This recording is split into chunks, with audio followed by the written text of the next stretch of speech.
റമദാനിലെ ആദ്യത്തെ വെള്ളിയാഴ്ചയാണ്. നമ്മൾ ഒരുപാട് സുന്നത്തുകൾ നമുക്ക് എടുക്കാൻ പറ്റുന്ന പ്രധാനപ്പെട്ട ഒരു ദിവസം കൂടിയാണ്. ഈ റഹ്മത്തിൻ്റെ പത്തിൽ നമുക്ക് കിട്ടുന്ന ഈ ഒരു സുവർണാവസരം മുതലാക്കാൻ നമുക്ക് കഴിയണം. അതിനെ പള്ളിയിലേക്ക് നേരത്തെ പോവുക, പള്ളിയിലെത്തിയിട്ട് ആദ്യ സ്വഫിൽ തന്നെ ഇരിക്കാൻ പറ്റുമോ എന്ന് ശ്രമിക്കുക.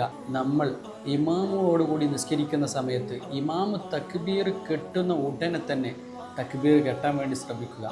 ഇമാമ് തക്ബീർ കെട്ടുന്ന സമയത്ത് തന്നെ തക്ബീർ കെട്ടിക്കഴിഞ്ഞാൽ അതിന് ഒരുപാട് ശ്രേഷ്ഠതകൾ ഉണ്ട്.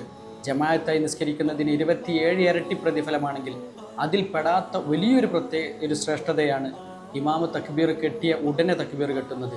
അത് നമ്മൾ പള്ളിയിൽ ചെന്ന് എഴുത്തിക്കാഫ് ഇരിക്കും. ആ എഴുത്തിക്കാഫ് നേർച്ചയാക്കുക. ഓരോ സെക്കൻഡിനും നമുക്ക് ഫർളിൻ്റെ കൂലി കൂടി ലഭിക്കും. അതുകൊണ്ട് വെള്ളിയാഴ്ച പരമാവധി ഉപയോഗപ്പെടുത്തുക. അല്ലാഹു തആല നമ്മളെയൊക്കെ വിജയിപ്പിക്കുമാറാകട്ടെ.